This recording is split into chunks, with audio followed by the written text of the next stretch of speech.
Hello friends, how is everyone doing out there? JJ Merrill bringing you yet another installment of my Dota 2 strategy series, and yes, it's going to be my customary blah blah blah. I haven't done one of these in a while, you know the rest. But anyway, I've actually been kind of looking forward to doing this one for a while. Riki is actually one of my favorite heroes, and if you're not familiar with this series, I'm going to be covering the essentials of playing this hero, in this case Riki Maru, Stealth Assassin, and showing you the basics, what you need to know of how to play the hero effectively, and how to have a good time with him. And let me tell you, this hero is excellent at having a good time, unless the enemies actually know what they're doing. But I'm going to talk about that in detail throughout the video. But to begin with, for people that aren't familiar with Riki's skills, I'm going to go ahead and go over each one of those in detail. But before I do this, let's go over the lanes that we're going to see here. We're going to have a Riki Enchantress here in the off lane. And by the way, I do want to point out that Riki is actually not the best offlaner. I'm going to talk about that a little bit more here in a second. Have a Dazzle Anti-Mage, that's a pretty standard lane. Tinker versus a Kunkka mid. A Jakiro Spectre versus a Luna Windrunner. So some kind of weird lanes, especially in the off lane. Like this Riki Enchantress is definitely not a standard thing, but it's going to work out okay. But aside from all that, let's go and talk about Riki's skills first. Action is going to pick up pretty quickly here, so don't be surprised if I pause this video. Matter of fact, I'm going to go ahead and do that right now. Okay, so the reason I want to pause the video here right now is because there's quite a few things I want to talk about Riki just before we even get started. And the number one thing about this is that I see people play Riki kind of ineffectively within the lane, and what I mean by that is that your backstab in combination with a poor man's shield is absolutely ridiculous in terms of the damage you can put out even from level 1.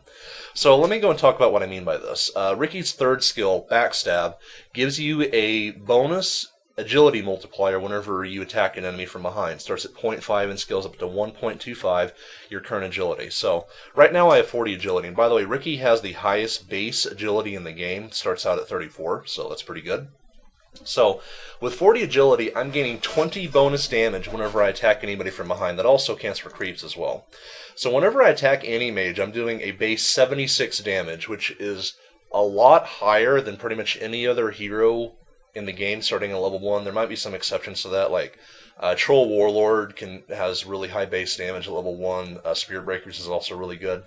But even with the poor man shield here, if I can trade with this guy pretty effectively, and even if he does pick up a level 1 mana break, Riki's not that mana intensive. But I'm going to slow the action down here for a second. That's why I'm talking about Riki's skills, just so you kind of still have something to watch. And I don't bore the hell out of everyone just starting to watch the video, but Riki's smokescreen, his first skill, is pretty interesting. This throws down an AoE smokescreen in the area that has a couple of really, really helpful effects.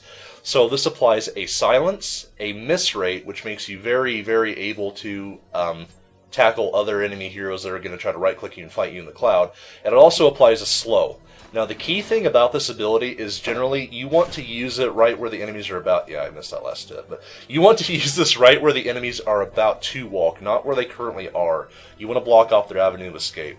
This ability is extremely effective against heroes like Anti-Mage, who if he gets in trouble, he can just simply blink away. But if he's caught in the smoke cloud, he's going to be unable to do so. It's also actually really good against Dazzle, especially if he can't get off his shallow grave and save himself for an ally. Blink Strike, Riki's second skill. This effectively is just a teleportation ability that puts you behind an enemy. It deals a magic nuke, and it also lets you get off one attack as a backstab. Pretty good for chasing, and the scaling is quite good as well. It goes from 20 seconds at level 1 to a 5-second cooldown at level 4. So this gives you really, really good chasing potential. And again, I've already talked about backstab, but this is kind of Riki's bread and butter for damage. And what I want you to notice here whenever I'm trading with this Anti-Mage is that if I just turn around and fight this guy, the moment that he turns his back, I want you just to notice the... Well, I'm going to use a Blink Strike on him, and look how much more damage that backstab does. It is insane. So at this point, he's going to have to blink away. He's not going to be able to burn my mana anymore, so he's not going to be able to do the mana break bonus damage. And Riki is cool because he does not really require all that much mana. Granted, you still need mana, but he's not mana intensive like some of the other heroes are. Okay, going a little bit aggressive here, but I figure I can... Okay, that was a little too aggressive, but again, I figure I can get away with it because of my poor man's shield. I pop my salve way too early and it gets completely canceled. However, the Enchantress is going to be able to pick up the first blood here, so very well played by him.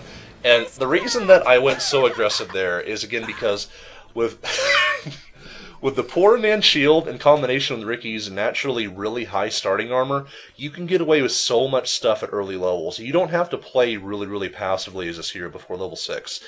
To finally finish out my discussion about Riki's skills, let's talk about Riki's signature skill, Permanent Invisibility.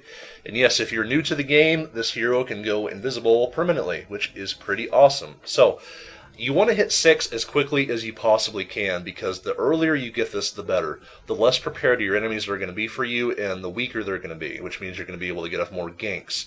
That's always going to lead me into the discussion about how you should play this hero. You need to play this hero pretty much how you would play Bounty Hunter. As in, hit 6, run around the map. Nice net by the Enchantress here. And notice how, like, the Blink Strike Forward can deal a lot of damage. We're going to leave it paused here for a second, that's fine, but... So what happened there, Enchantress sets it up, I run in, get off some good backstab damage. Again, I have this at level 2. So now I'm dealing 0.75 in my current agility. This, you hit like a truck whenever you get this to level 4. So you kind of hit your sweet spot at level 7. I do recommend maxing out backstab first. There's some proponents of maxing out blink strike first because the scaling is so good, going down to 5 seconds. But I would debate that because backstab, getting 1.25 times your agility is just... it's insane. Like, this is so much damage. I do like to pick up a level smoke screen at level 4 just because the utility that it offers is way too good, both offensively and defensively. Throws down a net, and one mistake the Animage did there is that he turned his back to me for a second. He didn't have to do that, and he took a lot of bonus damage just from turning his back. I mean, whenever you're playing against this hero, this is actually one of the most counterable heroes in the entire game.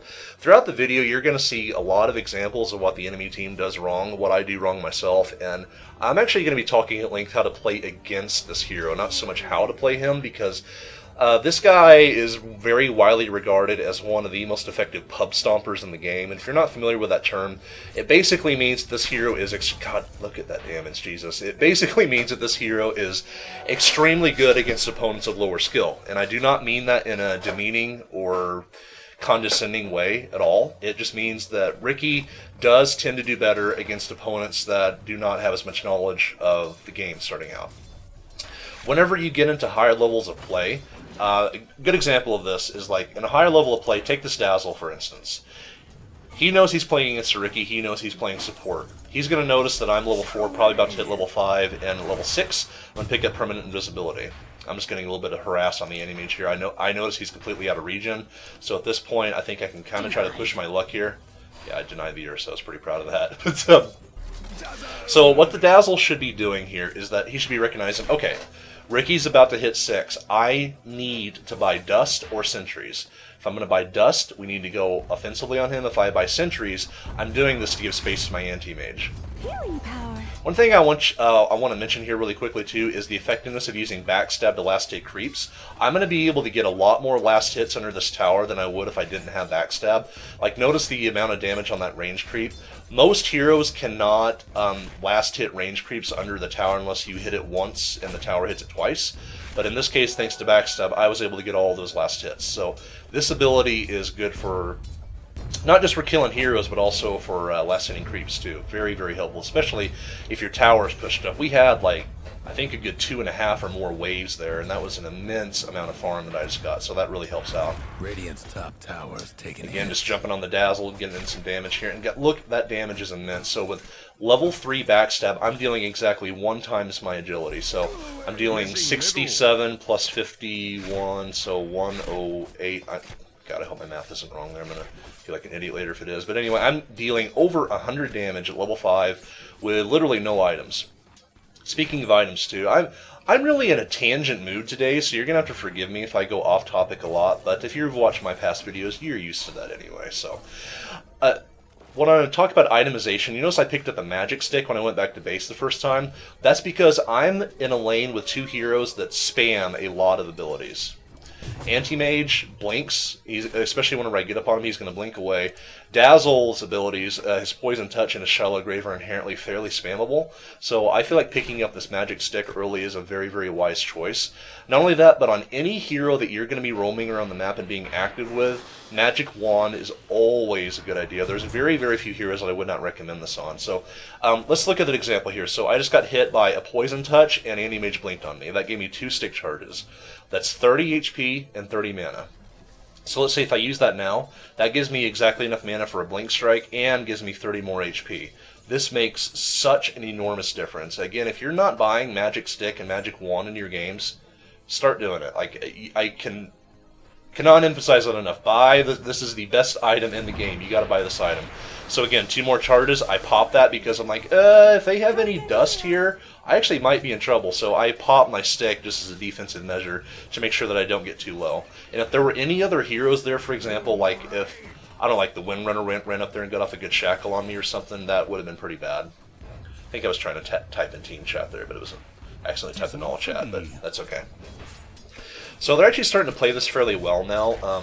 They're trying to be aggressive and push up on my tower. What this basically does is it gives me a lot less room to maneuver, and the anti-mage is starting to place a little bit more correctly. And notice he's not turning his back to me as often, which means that completely nullifies my backstab skill. One other really important point to mention is that whenever you do hit level 6, which I just did, is that you have a 3-second fade time at level 1. What this basically means is that if I attack, or if I use an item, I'm going to be visible for 3 seconds. And they actually are going to try to take this tower, and I think I get the deny here. Yep, sneak and get the deny. That's actually pretty massive. Just denying a tower denies roughly around 500 gold to the enemy team, so that really helps. So first tower is going to go over to the Dire side. Not a huge deal, really, because now that I'm 6, I have Power Treads finish. I'm going to be able to roam around the map and be pretty effective. To talk a little bit more about itemization, I also do finish my Magic Wand here. The reason that I finish my Magic Wand is because I feel like having that max 15 charges actually really can be useful. And the +3 attributes, don't underestimate this. Like, think of it this way. So you get your 3 Ironwood branches, roughly 150 gold, plus the recipe costs 300 gold. So basically, you're paying 100 gold per stat. That's roughly, it's a little bit more efficient than an ultimate orb for +10 for 2100 gold. So just these +3 attributes is actually really helpful. I'm communicating with my team right now that I want to go for a gank in the bottom lane, so I teleport to our tier 2 tower because I don't want the enemy to see the color of my teleport. An observant enemy will look at the color of the teleport and know who it is. So even if I teleport in, I'm going to be invisible. They'll still see me coming. So I'm going to Blink Strike just to initiate. My Smoke Cloud was not very good here. That was an excellent shackle, by the way. So my Smoke Cloud was not very good. What I should have done here... yeah, she's going to be able to get away. What I should have done here is I knew the Luna was going to run here, so I should have casted it right there instead of right here. Again, you want to lead the enemy's escape. Make it so that they're forced to run into the Smoke Cloud rather than throw it on top of where they're currently at. And here comes a boat! Damn, I can only hit the Spectre, so that's not so bad. So I blink on the Windrunner, but it's not really going to do anything, unfortunately. She's going to be able to get away, but that's okay. A little bit of a preemptive ult by the Spectre, but again, not the end of the world. And we're going to try to push a tower of our own here. Guess what's happening? Now, one thing about Riki is it's actually a pretty good segue to talk about this stuff. There's probably not going to be a chance that we can push this. I'm at half health. I don't really feel comfortable here anymore. I do want to talk about Power Treads right quick, too. I went to my classic dissertation on Magic Wand that you're probably so used to hearing, but Power Treads, Riki makes the best use of these, or some of the best. I should have switched to Agi, by the way. I did switch to Intelligence for more HP from the heal, but Power Treads are excellent on this hero for a number of reasons. Just getting the +8 agility, but what that translates into if you use agility treads is that I'm getting +8 damage both from this and just from the agility, so it's +16 damage total combined with backstab. I'm also getting the +8 attack speed. And we do have a fight going, so I'm going to go back in here. Important thing that we did there with my teammate is that both of us made sure to soak up the damage from Luna's Eclipse. If Luna is eclipsing, you don't want to be taking that by yourself. If you have a teammate there, odds are both of you can survive and probably kill her. But going back to treads, switching to strength also gives Riki a lot of much needed HP. Riki's HP is pretty low throughout most of the game. His strength gain at 2 is not terrible, but that's absolutely not good, that's for sure. Really, really bad Smoke Cloud.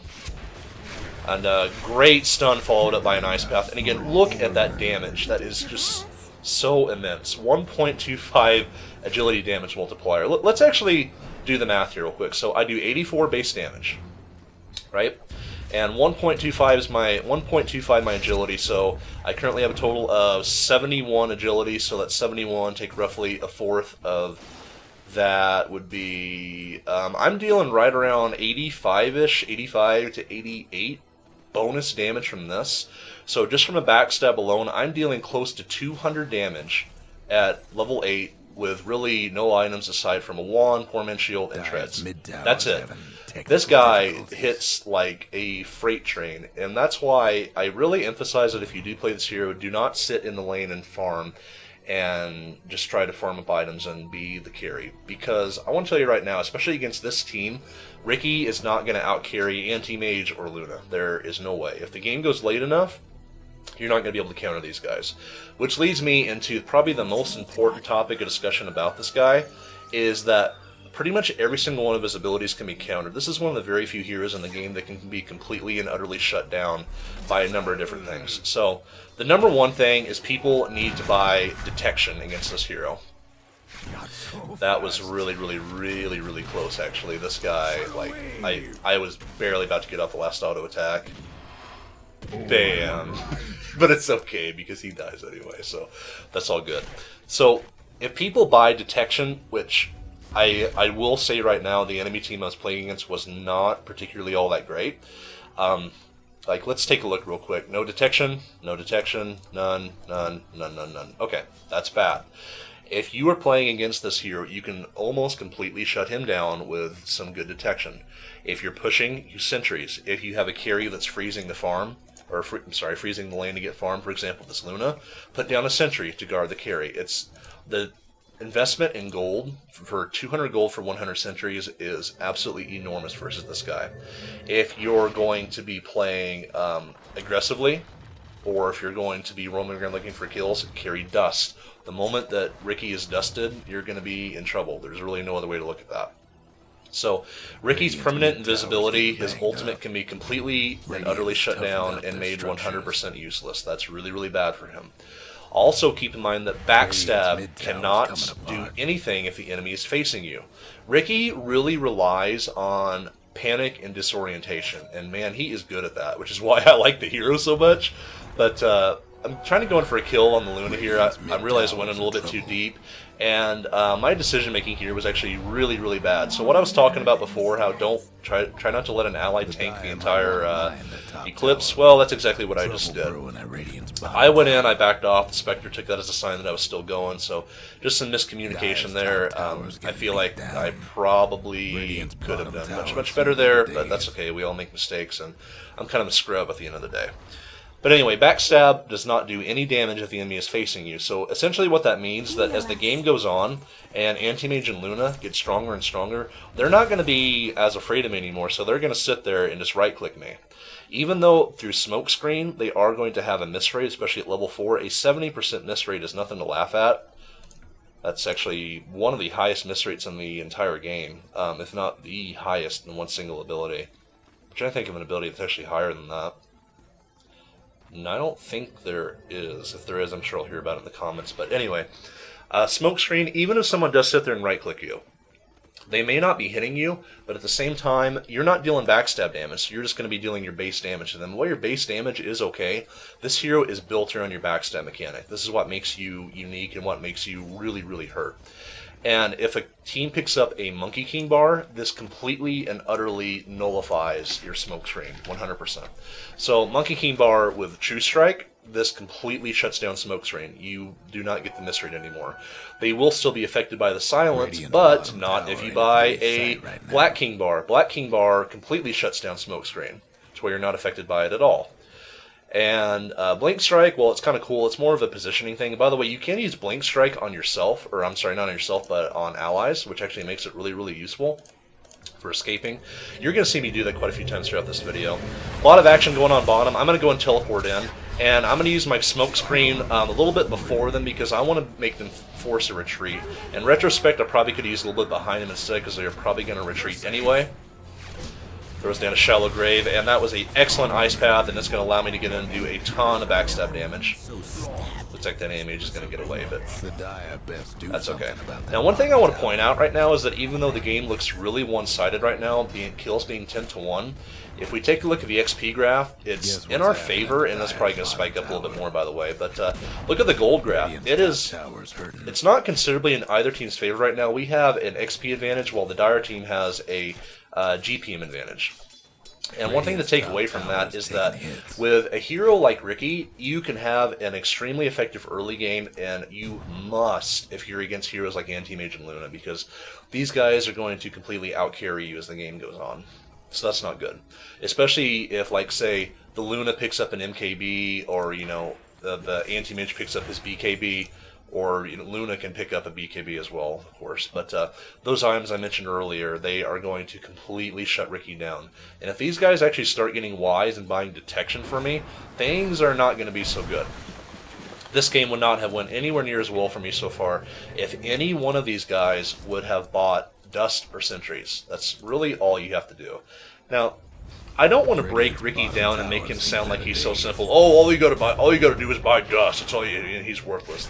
That's not entirely true, because a skilled Riki player is going to find opportunities. He's going to find holes to, you know, pick off your supports and pick off your squishies regardless. But what it does mean is that you can keep your carries safe. That is the really key thing here. You can keep your Luna safe. You can keep your Anti-Mage safe. If they sit in the lane and they just freeze the creep wave at a certain spot, throw down a sentry for him and let them farm that, and the Riki's not going to be able to touch him. The Riki gets close, they're going to see him coming, you're not going to be able to do anything. So, by the way I'm talking, it makes it sound like Riki is a weak hero, and against higher skilled players, he actually can be. But he's still one of my favorite heroes in the game, because this guy rolls over people that are not ready for him. So again, like I was saying before, by the time you're about level 4 or 5, and if you're playing the support, hell, even if you're not playing the support, I don't care. Buy Dust and buy Sentries. You've got to do it against this guy. God, look at that damage. That is so massive. I owe you one. That definitely helps. Earnest Shadows is one of the best items in the whole game as well. Riki does have some sustain problems. You probably noticed that I've had to go back to base several times throughout my gameplay here, because the only sustain item I really have is Magic Wand. I actually really like Earnest Shadows on Riki. Might seem like kind of an unorthodox choice, but it's really not. Earnest Shadows on any hero that emphasizes ganking and roaming around is extremely good. So a way to think of it is that every time I'm just harassing this Anti-Mage to make sure he can't free farm. I can't kill him, but I can make sure he can't come in the lane and just last hit creeps with impunity. But 50% mana regen is great. It's going to make sure that Riki really doesn't have mana problems, because you're not that mana intensive anyway. Your abilities are fairly low cost for what they do and what they are, so that helps. Don't miss free CS, by the way. That's really bad. Plus 6 strength is massive for a hero that has as low HP pool as Riki. And every time you get a kill, you're going to be able to heal yourself for 400 HP, or an ally for 400 HP, or use it on an enemy for the 150 damage HP removal effect. That is really awesome. So Earnest Shadows is a great item on this guy. I also recommend Drum of Endurance on Riki as well. Gives you pretty much benefit from every stat. Arguably the intelligence isn't all that great, but the +9 agility is obviously extremely good for this hero, and the +9 strength is very good. Not only that, anything that gives you attack speed is great, which is why I also recommend Butterfly, which I think I do pick up later in this match. I'm going to Blank Strike to the Tinker, because if the Dazzle does have sentries now. He doesn't have Dust, but he does have sentries. But if the Dazzle were to dust me there, and like if I got jumped on by any hero with any kind of disable, like a Shackle or an X marks the spot, or even just a Lunar Beam or Lucent Beam from Luna, I would have been in a lot of trouble there. So I'm like, okay, time to blink to the Tinker and time to go home. You'll probably also notice that I've picked up oh, no, I'm not going to get that kill. That's okay, though. And, yep, there's an X-Marks a spot, and did he throw down a Sentry? No, he didn't, actually. You probably noticed I picked up 2 Blades of Alacrity. That's because I'm finishing a Diffusal Blade, which I should have right now. Good. Okay, Diffusal Blade. I'm going to wait until after this little engagement is over, but I really want to talk about this item and why this item is made for Riki. This item is insane on this hero. But I think we're about to battle, maybe about to battle, I don't know. By the way, this is an excessively slow Diffusal Blade. Okay, we do have a bit of a fight going on here. I think that Jakiro is really dead, and I really can't jump in on this because, again, if I do get dusted, I'm going to be in a lot of trouble. I do see a Kunkka, though. Okay, so what I do, I use my Diffusal Blade. I smoke slightly in front of where he's going to walk. The Dazzle walks into the smoke cloud as well, which was not the best idea. And the burst damage between Spectre and I is going to shut him down before he can Shallow Grave. So, before I even got to talk about Diffusal Blade, you saw it in action there. This item is just... God, it's so good. Yeah, this is a really slow Diffusal Blade. Ideally, you want to have this around the 12-ish minute mark. A 10-minute Diffusal Blade is really fast. But I spent a little bit too much time wandering around the map and not getting kills. I see a lot of new Riki players doing that, by the way. You wander around the map like, oh yeah, I'm invisible. Yeah, they can't see me. This is awesome. That was a bad move. So what you'll notice I did there is... Jesus, so much stuff going on.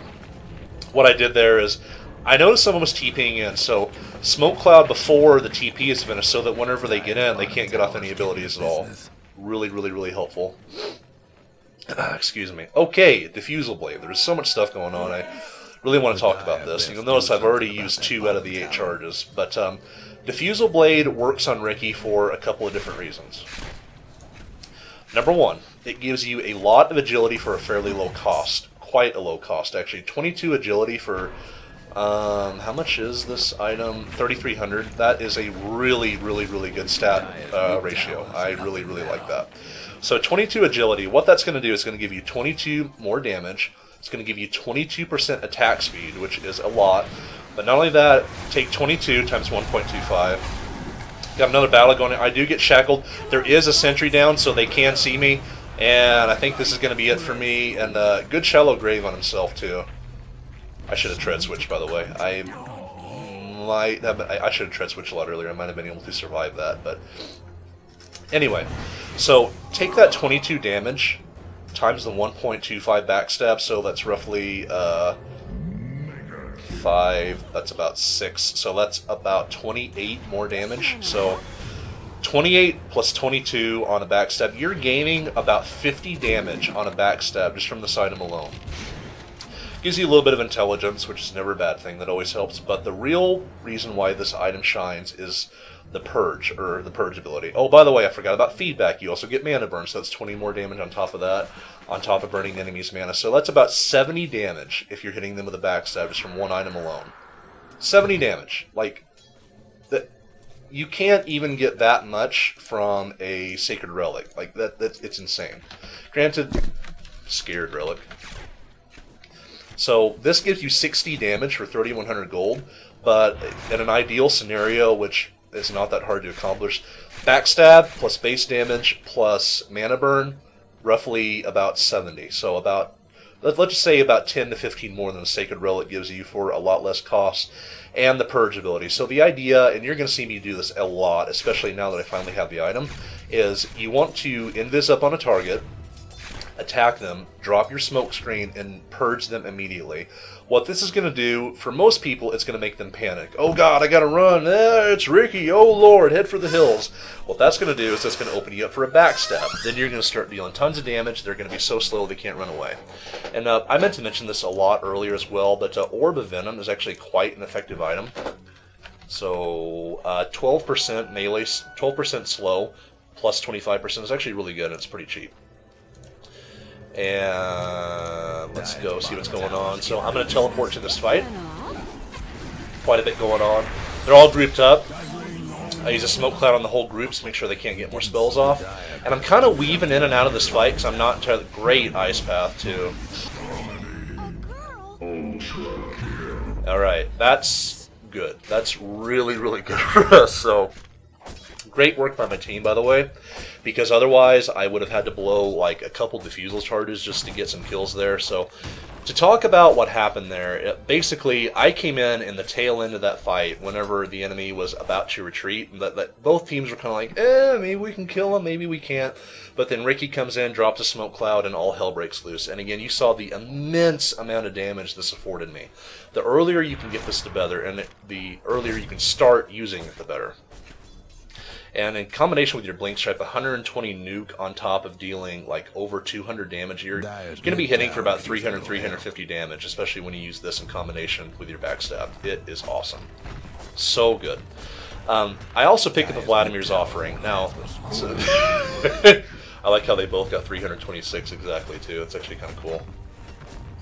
And yeah, I remember this. This is how not to play Riki. Like, yeah, I'm a ninja. I'm going to jump in and fight the whole team. This was not the best idea because I'm going to get focused down and I'm going to get destroyed, and I died. So that's bad. So yeah, don't do that. But anyway, aside from all that, yeah, whole team dies. Don't do this stuff. Like, this is one of the worst things you can do against a team that you can't go against late. So like, if we take a look at the XP graph, it's pretty heavily in our favor. And gold graph is too, but after losing that fight, it's probably going to spike down and be roughly about even again. And considering we're 22 to 10, the fact that the gold graph is so close is pretty scary. It's really, really scary, actually. So I pick up a Vladimir's Offering, and I do want to talk about this. There's quite a lot of debate about this item, especially with Riki. I want to explain why I really like it on Riki. However, I also do want to explain why I do not like it as a first item. Do not rush this item. You should get it, but you shouldn't get it as like, okay, I got my brown boots, time to get Vlad's. Yeah, do not do that. Vladimir's does really, by the way, I picked up a second level Diffusal Blade because I had like 2 or 3 charges left anyway, and the upgrade's really cheap, and that refills your charges, so that's always nice. But Vladimir's is nice because the lifesteal bonuses that you get really, really complement Riki. The lifesteal bonus that you get from backstab does add up because you heal for the amount of backstab damage that you apply. So you heal a ton if you're backstabbing a target. So that works out really well. The bonus damage is quite good because Riki's naturally high base damage synergizes well with that percentage base. Also, picking up bonus armor, especially against this team, is great. Okay, so I'm actually going to pause the video here for a second because I want to talk about proper technique and how you want to play Riki and how you want to assassinate people. So the general idea here is that I noticed the Luna was about to farm the Ancients. So I walk up on her, I start backstabbing her, Smoke Cloud immediately, followed by a Diffusal Blade Purge. So if you look right now, she has 192 movement speed. These two, 40% and 25%, they are additive. So her movement speed is slowed by 65% right now. Not a whole lot she can do. She does pop a drum charge. I actually like this move here because even just the slightest little edge is going to make a difference. So, excuse me, she pops a drum charge just to try to get away from me because she knows she can't fight me, especially with her HP going this low this quickly. And I'm going to slow the action down a little bit too. So from this point on, I'm not blowing my Blink Strike quite yet. The reason I'm not doing this is because I kind of want to use this as a finishing move, or if she gets too far away from me, I need to be able to catch back up, and if I have to use another Diffusal Blade charge, so be it. Do not be stingy with your Diffusal Blade charges, especially against a team like this where you have to start winning in the early and mid-game. Mid-game is rolling around right now, and this game is not as one-sided as it might appear. They have a very good shot at winning this, so use your charges and use every edge that you can get. So I'm going to go ahead and start it back up. So give her the right clicks. And I tried to get that off, but I actually lost vision right there, so that was bad for me. So jump up, Blink Strike, backstab, and I'm going to be forced to use another Diffusal Blade charge here. But again, look at that movement slow, how enormous that is. And bam, I get the kill, and I'm going to be able to get away scot-free. I would have went on that Kunkka, by the way, but I noticed he had a haste. However, in retrospect, Diffusal Blade purges haste, so that was another...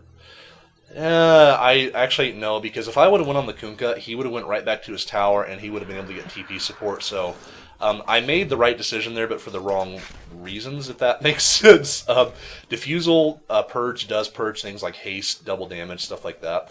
It's also really, really useful against heroes with abilities that you can purge. For example, like Broodmother's ultimate, you can purge that off of her. That can be really, really helpful.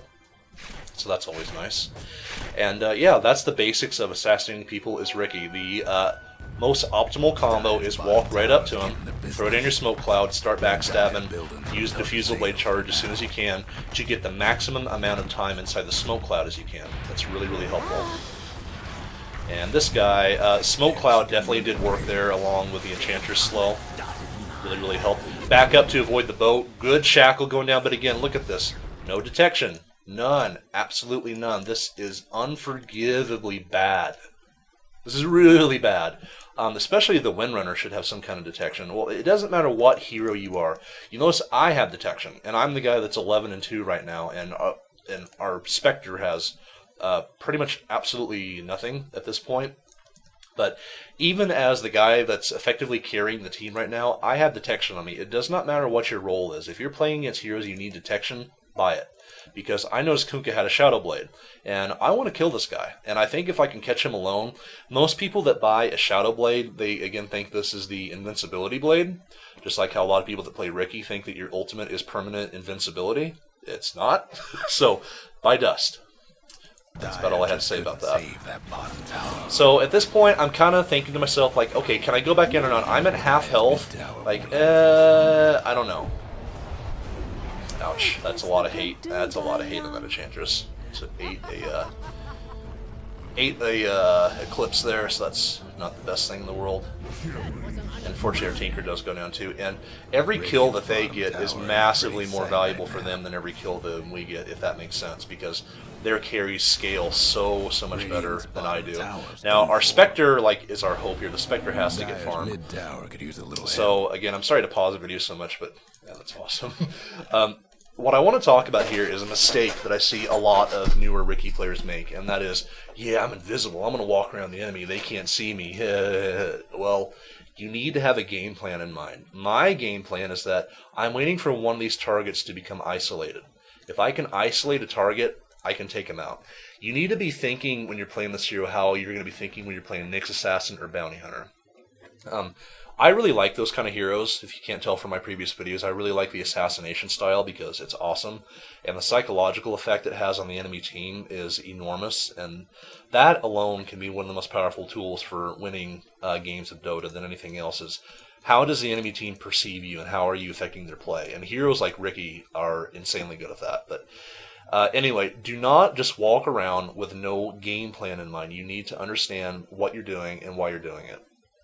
And by the way, as a real quick aside, I picked up an Ogre Club earlier just for some more HP. That's 190 HP alone, which is awesome because I plan to build this into a Black King bar.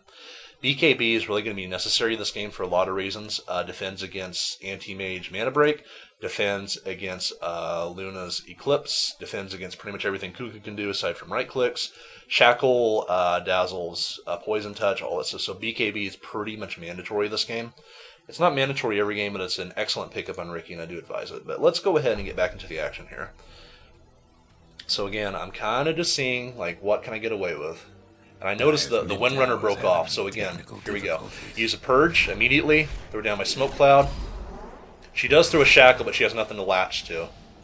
Courier flies by. Damn, that was close. I probably could have killed that Courier, actually. But that's okay.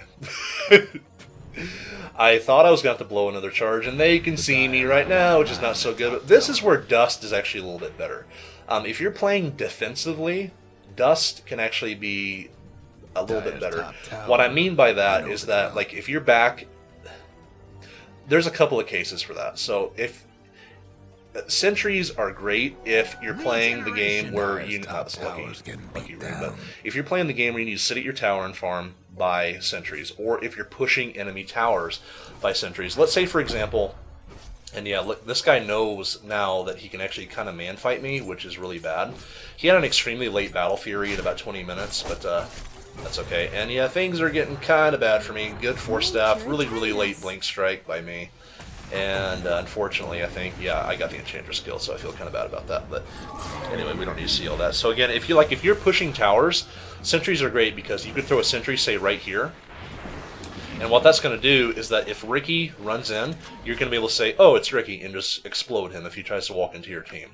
Now, for Dust, if you're roaming around the map, or if you know that the enemy is trying to push your towers, Dust is also extremely good. So just a couple of different things to think about. They can apply in different situations, but it's really good to have both. Come in and try to save the Spectre. Smoke Cloud, again, very effective against the Anti-Mage. And see how he panicked there? I still don't think he would have survived regardless, but enemies panicking and allowing me to backstab them is what makes Riki so strong. He might have been able to wait out the smoke cloud, which lasts for 6 seconds, because if he could have waited that out and blinked away, yeah, he probably would have had, I don't know, like 30 HP. It would have been really close, let's just say that.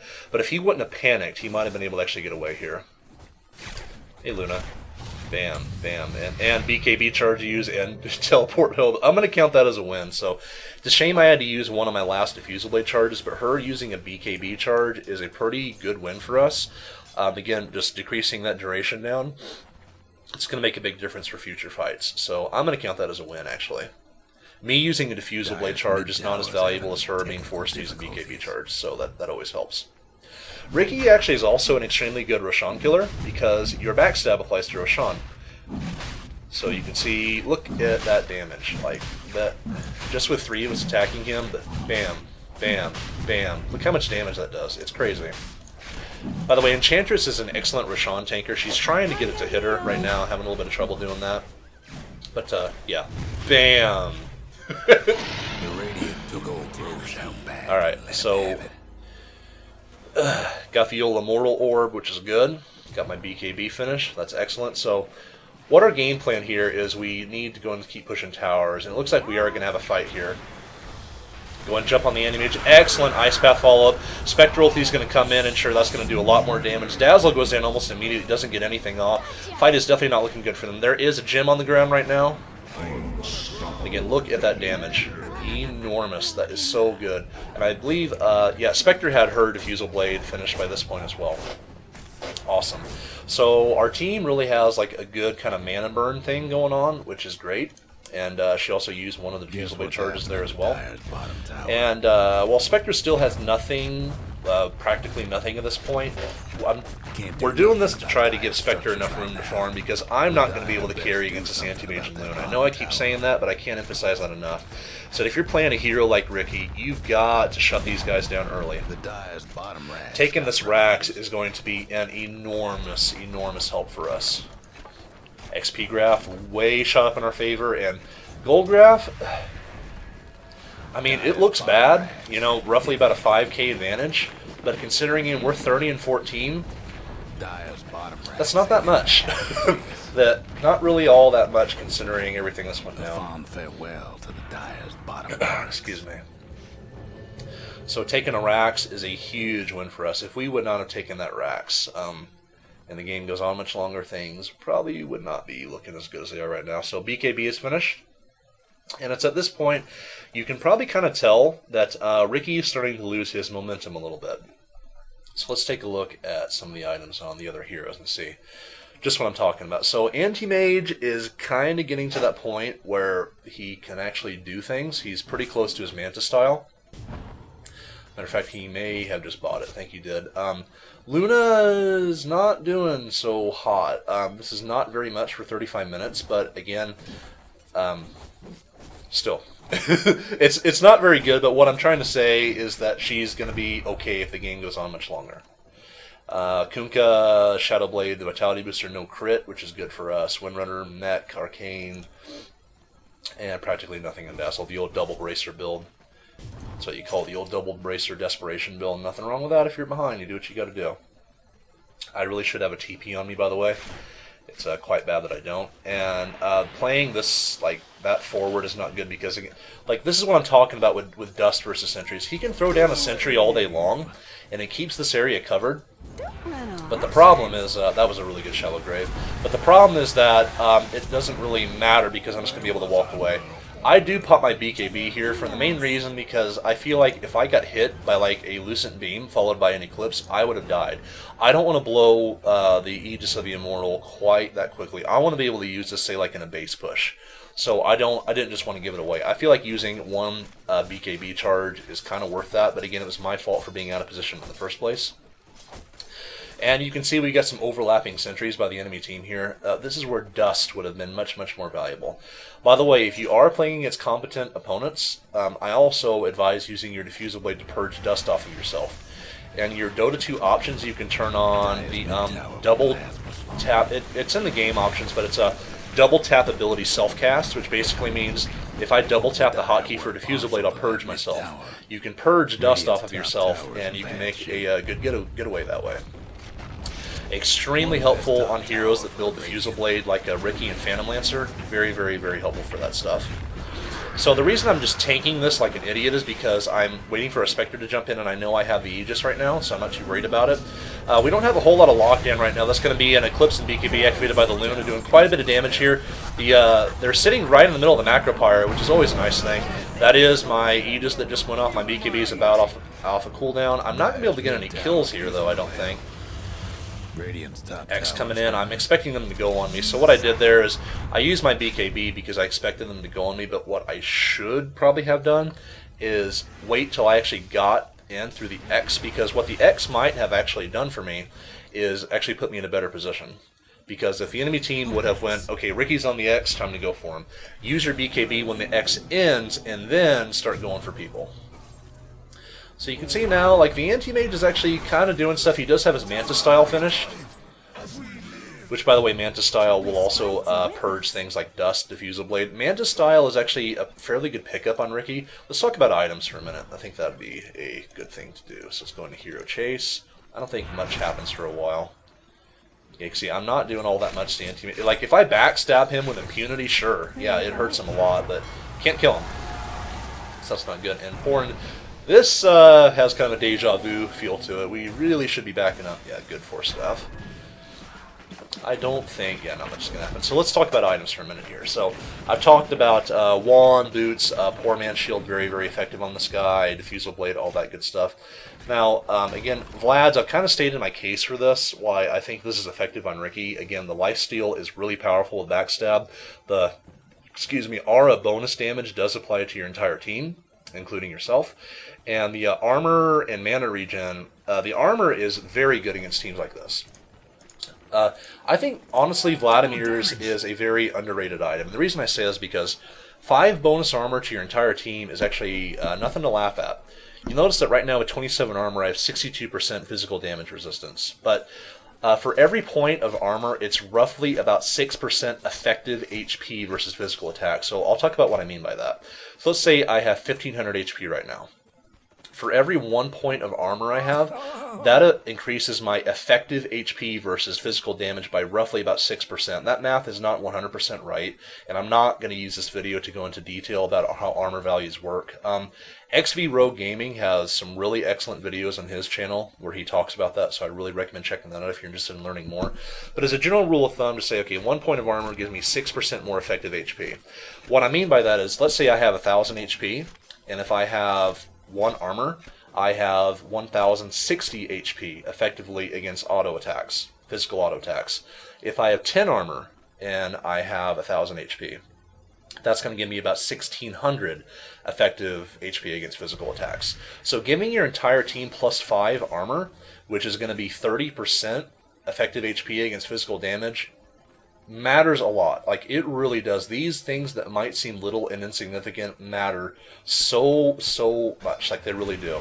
Or even Mechanism, like the effectiveness of popping Mechanism earlier in a fight instead of later. That +2 armor, again, it might seem insignificant, but this game is really all about just little edges, especially whenever games are getting kind of close like this one. Again, it looks like we have a big advantage here, but no, their kills are creeping up. We do have a Rax down, though, which is a huge help. If we didn't have that Rax down here, I would say, unless we just really start fighting extremely well, we actually have like a 50-50 shot of losing this game if we didn't have a Rax down. We still have an advantage right now, but it's really slowly starting to creep in their favor. We can take a look again. The XP graph went way, way down because we lost a pretty key fight. Matter of fact, we lost a massive lead in XP, and gold graph is at this point roughly about even. So we do have a fight going on here. Go ahead and blink in, and my BKB here is really, really late. I eat quite a bit of damage from Luna's Eclipse, which is a shame. Make sure to BKB a lot earlier than I did there. I didn't have to take that much damage. Trying to put up a little bit of a chase here. Might be able to get this Windrunner. Do take her out. I used the Blink Strike just as a quick finisher because I wasn't sure if she had her Wind Run off a cooldown. So basically I said, okay, I want to auto attack, bam, I want to kill her as quickly as I can, because if she activated her Wind Run, I wouldn't be able to hit her with a backstab or a Blink Strike. So This is a good finisher. That's what I use that for. So while we did win that fight, kind of, it's not too one-sided because they can still defend their base is the problem. We lost the Enchantress, they lost the Windrunner and the Dazzle, but neither side really got an advantage there. And arguably, they actually benefited more from that because we can't push the base. And again, kills at this point are much more valuable for them than they are for us. So I notice that Roshan is about back up. You can't see my team chat, unfortunately, in these games, which I've been talking about it for a long time now. I really need to start doing some live games, but I time Roshan almost every time. I've gotten in the habit of doing that. That really helps. So I know Roshan is about up, and we pretty much have to take Roshan. And that is a heart finish on Anti-Mage. That's really scary, actually, because now he's actually going to be able to not die. So that's bad for us. So we're kind of making our way over to Roshan, and I'm working on a Butterfly. Butterfly is a pretty big investment, but an extremely effective item on Riki for a lot of reasons. Plus 30 agility with your backstab effectively translates to about 70 to 80 bonus damage on backstab. Plus 30 from plus 30 damage, that's about 100, and plus 30 attack speed, which is awesome. And the evasion is another key reason why I buy this. Evasion is insanely good, especially against this Anti-Mage and Loon. It's really increased my survivability. Now again, if they buy a Monkey King bar to counter my smoke screen, this the evasion is completely countered, which is a shame. Look how much damage this does. This is awesome. So just these two heroes, Enchantress and Riki, like this is a really, really good Roshan killer. Really like this combo.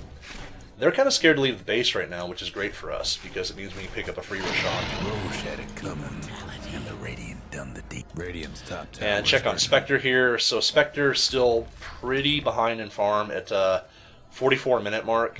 She should have a lot more than this. I do like the Yasha and Drum pickup, actually.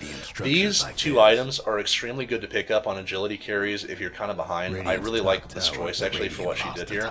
So even though Spectre has had a bad game, I think the itemization is smart. And trying to finish the heart is also probably the best thing she can do right now, too.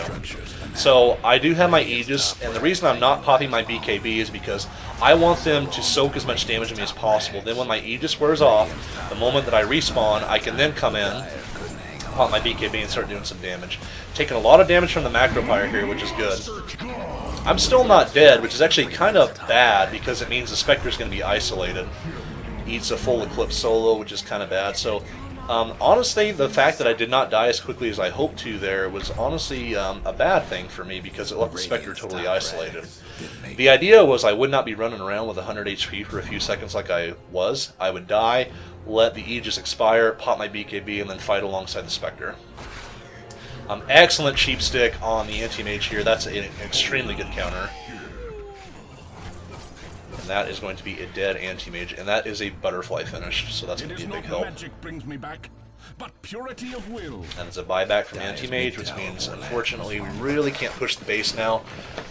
Smart buyback on his part, because if he didn't buy back, well, actually, no, I don't think I would have bought back if I was him, and I'll explain why. It's because our team, everyone was already back at the base, which means we're not going to be able to push the racks anyway.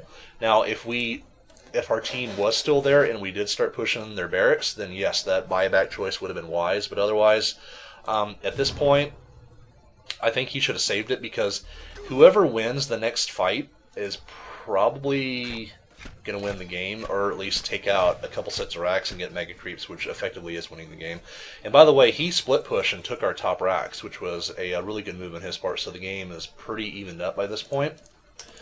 Gold graph still pretty much about even, XP graph still pretty heavily in our favor. But again, whoever wins the next fight is probably going to have the game solidly in their hands, if it's a one-sided fight especially. To talk a little bit more about items, I do really recommend Black King Bar, especially against teams like this where you cannot be disabled, you have to be in there and fighting. Sange and Yasha is a very, very heavily debated thing. Now, I'll say this. There are worse item choices, and I don't think that this is bad, and it's not like, oh my god, you bought Sange and Yasha, you're horrible. That's not the correct thinking. Yasha is an extremely good item for Riki. It gives you pretty much everything that you need. Agility, attack speed, movement speed for a low cost. This is an excellent item on Riki, highly recommended. However, the problem is that it kind of pales. I kind of want to stop talking about that for a second because I think this might be a key moment. I want to talk about Manta Style after this and why I think it's a better choice. And again, I don't have Aegis, so I'm pop my BKB, turn around, jump on the Dazzle as quick as I can. Unfortunately, my smoke screen was pretty bad, out of position. Spectre does ulti in. Luna Eclipse going down. Good sheep stick on the Kunkka as well. Almost kill him, not quite, but I'm be able to jump on this Windrunner. She does die. And that's a gem on the ground. I didn't notice that, unfortunately. And bam! Okay. I think that's game. That's a buyback from the Luna. And Anti-Mage is still up, but I don't think he can fight our entire team. Might be in a little bit of trouble here. Enchantress does go down. He's going to be able to blink away. So, I'm actually surprised they're holding out this well with just the 2 carries up. But again, this is what I'm talking about. Whenever it gets this late, there's not a whole lot I can do against these guys. Trying to kill the anti-mage here, going after him. And good sheep stick, very good sheep stick. Jump upon him, blink strike just to close the gap. Good ice path follow-up. And that's going to be game. This is what I was talking about before. Even though he has the money to buy back, he can't buy back for 3 minutes because he used it earlier. So, this, not looking too good for them, and I think this is actually going to be game. And I do pick up their gem, by the way. Don't really need it, but I do pick it up. So anyway, I want to talk about Manta Style versus Sange and Yasha. So we can actually look at it from an economic standpoint. So if we look at Sange for 2050, plus 10 damage, 16 strength, I really don't like this maim chance because it is such a low percentage. If this maim chance were higher, maybe, but you have, with a Diffusal Blade and your smoke screen combined, like, the maim chance is not good. So plus 10 damage, plus 16 strength. Okay, let's compare that to Manta Style. Get out of the way, Roshan. How the hell do I... okay, I'm alright. Am I alright? So, Yasha picks up he picks up a Basher. I pick up a Basher too, by the way. Before I finish my discussion on Manta Style, I'll talk about Basher. Basher is excellent on Riki. Not like as a first or second item, but after you're already fairly farmed. Basher is great because if you get off even one bash while a target has their back to you, they're probably dead because you're going to get off so many free backstab hits. Love this item on Riki, extremely good. Also very, very good on Anti-Mage. His skill build here is, well, his item build is pretty standard, but it's good. Anyway, Manta Style. So, Ultimate Orb for 2100 versus Sange, which is 2050. So this is going to be plus 10 all attributes, so that's... I'm not really going to count the intelligence, to be honest, because that's not all that important for Riki, but plus 10 strength and plus 10 agility. So the plus 10, you're getting 6 less strength, but you're also getting plus 10 more agility. Manta Style has a lot of utility as well. It gives you a lot of agility. It also gives you the bonus move speed in combination with the Yasha, of course. All these stats are great, especially the agility for Riki, but where it also really shines is the fact that Manta Style purges dust, and it purges debuffs. So if you do get dusted during a fight and they don't have a sentry down, this item can save your life. Not only that, but your scout, or I'm sorry, not your scouts, but your illusions are also invisible, which means you can use them as scouts. That's really, really helpful. Backstab does not apply to illusions, but I like Manta Style on Riki. I think it's actually pretty good. I use my BKB pretty early, going to jump on the Kunkka just as a little, honestly, just as a target to backstab, just to try to kill people. And the anti-mage is yet again sheep. He's trying to get out, but he's got a silence on him. That was from a orchid from our Enchantress, so excellent use of that. Now, I don't know why, but he could have manted out of that. Maybe it was on cooldown. I don't know. That's another thing, too, is Manta Style can purge things like Orchid Malevolence. Extremely good counter to Orchid. That's why it's also very, very good on Anti-Mage. So I think that's going to be game. Again, for Riki, one of the most fun and satisfying heroes to play because you just get in people's heads so much, and this guy does. He does a lot of damage. I mean, look at this. This is 203 plus 124, so about 337, plus the agility multiplier, about 200 agility, so about 4. I'm dealing about 500, 550 damage without crit. I mean, this guy just hits like a bulldozer. He's awesome. Very good game by everybody, by the way. A lot of GGs going around. I like that. No trash talking. That's always nice. So, where the enemy made their mistakes here, and I know I went 24-2, but you saw how close the game was regardless of that.